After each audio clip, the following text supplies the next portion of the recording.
Hello, my name is Allison Carmen, and welcome to my podcast, 10 Minutes to Less Suffering.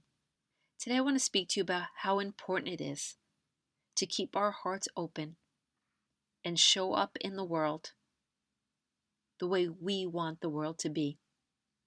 And one of the biggest lessons I actually learned about that was over 15 years ago. And I know I often talk about different celebrities in this podcast that I've met in New York City, but I never mention their names. But I'm going to mention this actor's name today because he's passed away. And the story really honors who he was and something really beautiful that he did one day. When my older daughter was younger, there were birthday parties all the time. And often the birthday parties would be at my daughter's nursery school on the roof.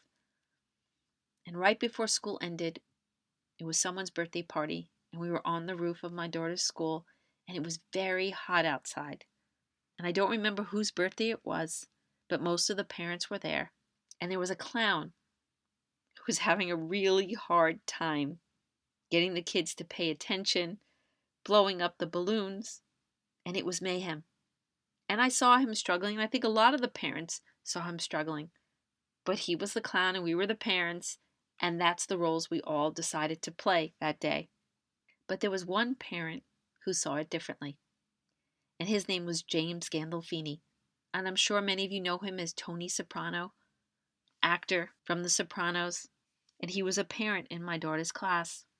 And as we're all standing around, we're all laughing, and this clown is having more and more trouble, and he could literally not blow up one balloon.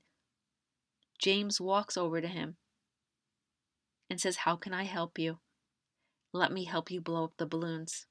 And I watched James blow up balloons on this really hot day on this roof in the middle of New York City for over an hour and a half. And as he handed the clown or the actor balloons, he would make an animal for one of the kids. And all of a sudden, the kids started to come over more and more. And they were really excited about all the animals. And the clown put on a show. And all the kids were paying more attention. And I saw James sitting there and he was sweating because he was sitting in the sun. And a bunch of the parents, they were sitting in the shade. And I think about that day a lot. James probably knew what it was like to struggle as an actor. But I think he saw more than that. I think he saw the world how he wanted it to be.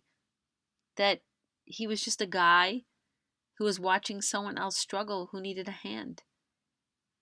And he didn't let his role in society, I'm a big actor, you're a clown, or I'm a parent and you're a clown, and I'm here to be a guest and you're here to work. He didn't see any of that. And what was so interesting about that moment is I had done so much spiritual work and so much charity work, and as I stood at the party, I saw the clown struggle, and it never occurred to me to step out of my role as a parent. And I know it wasn't the worst thing in the world, but had I been living more authentically from how I wanted the world to be, I would have just seen someone in front of me struggling. And my role at the party would have meant less, and I would have went up to him and I would have helped him. But it was James that saw that. And yes, it was a very giving, kind thing to do. But as time has gone on, I also see it as creating the world that you want to see. Creating a world when someone's struggling, big or small, you're able to step out of your role and be more human and kind. And it's creating that new way of thinking that really changes the world. Because often when people come into my office, they'll say to me, well, everyone screws me in business. So if I don't screw other people, how am I going to move forward? Or someone broke my heart. You can't trust men. But that's a hard world to live in. Believing that the world is a certain way and that way doesn't work for us. And we see it as cruel and we see it as painful and we see that things don't work out. And I'm not saying these things don't exist because there are painful and hurtful things that happen. But the minute we close our hearts and we go on the defense and we believe that we must defend ourselves from a world that we think is wrong, that's painful, that's hurtful, we have nothing left to change the world.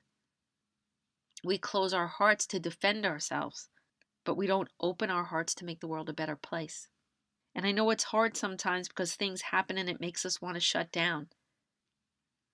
But the most important thing is for us to know deep inside the world we want to see, what we believe is right, and hold that and hold an open heart to have that inspired action.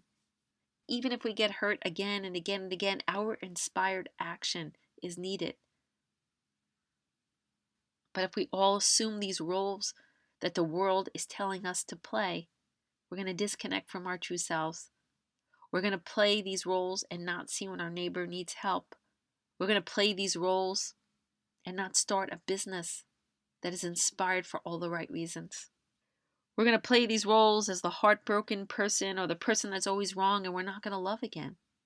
So we need to always try to stay connected to our hearts and our authentic selves and our true beliefs in a humanity that works, that's kind, that's good. And if we get hurt, we'll survive. But if we close our hearts, humanity can't move forward. And if we close our hearts, we'll never feel the depth of the love we're meant to feel while we're here. And if we close our hearts, these experiences that try to come to us in life won't be able to come. And I think about James. Maybe he had reached so much success in his life that he had found peace with who he was. And he was playing life by his rules and how he thought things should be. And maybe the rest of us were trying to be somebody. We were trying to achieve. We were trying to get people to like us. We were trying to make friends. And maybe there wasn't anything so disingenuous about it. But maybe showing up at that party with an open heart and no roles and no motives and just being in the moment, maybe more of us would have noticed someone suffering, really struggling in front of us. And maybe we would have seen, well, this doesn't seem right.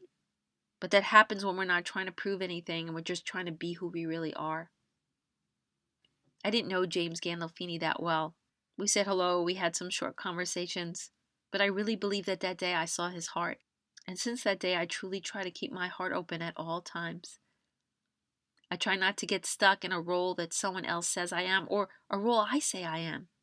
Because I know when I identify as something other than my true self, other than a compassionate, kind, open-hearted human being, I can make a decision that might not really reflect my true self and how I want the world to be. Because I, like you, want the world to have more love in it, to be more kind, to be more compassionate. I want to see more inspired action. I want to see more love. I want to see more possibilities and more opportunities for good things to happen in the world. So we can't let the things we don't like shut us down. And we can't let the things we don't like make us assume roles that disconnect us from our true self. And if all of us could stay close and true to our authentic selves, with an open heart, we will take inspired action and the world will benefit. And there will be more light in the world and more peace in the world and more love in the world. And we might not see it at first and it might be small, but at least we know we did our best and we got to honor who we truly are.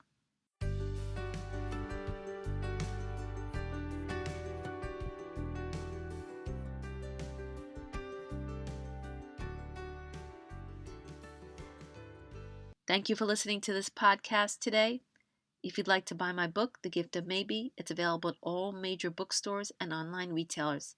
If you'd like to email me, you can contact me at allison@allisoncarmen.com. If you like this podcast, I love if you could leave a review on iTunes. And also, if you'd like to receive this weekly podcast, please subscribe.